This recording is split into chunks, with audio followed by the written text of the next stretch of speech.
If you haven't watched our video yesterday, then please go back and watch that before you watch this one. But if you don't want to do that and you just want a quick recap, on Monday this week, we were contacted and asked to take in 15 standard poodles, which in itself was a huge challenge, but the state that these animals in made it even worse.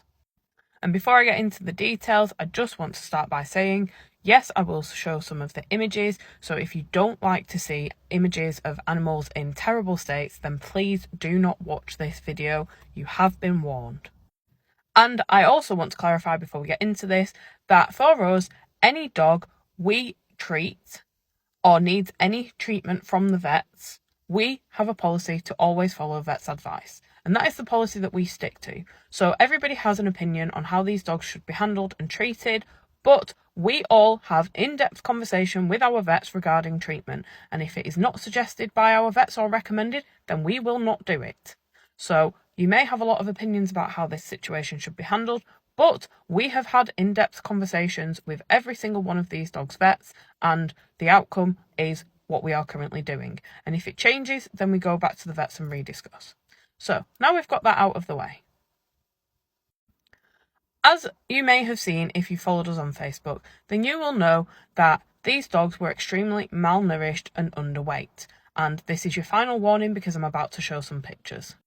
This one here, she is actually pregnant, which you might be able to tell in this photo. But you can also see over here just how skinny she is with her hips. And that is how she looked before she had a haircut. This is the state that this poor dog came into us.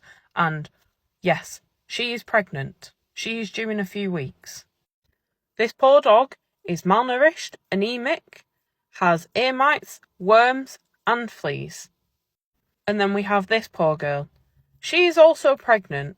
And this picture is showing just how skinny she is. She was the most malnourished of all of the 15 dogs that we took. And her pups are due imminently. Our vets have said they are due any day. Here she is having a bath once we'd got her, and as you can tell from the side, she does look a little bit pregnant, but when she first came into us, she didn't look like this. This is because her stomach's dropped because she's about to have pups. And yes, I know that you may be able to tell from the teats, but my point is that without that visual indication, these dogs are so malnourished that we wouldn't have known that they were pregnant if we had not suspected it and scanned them upon arrival. I'm going to have to do a part 3 talking about the rest of this because there is even more information about this story, but the point is that we now have 15 extremely malnourished dogs that are in a horrific state that need our help.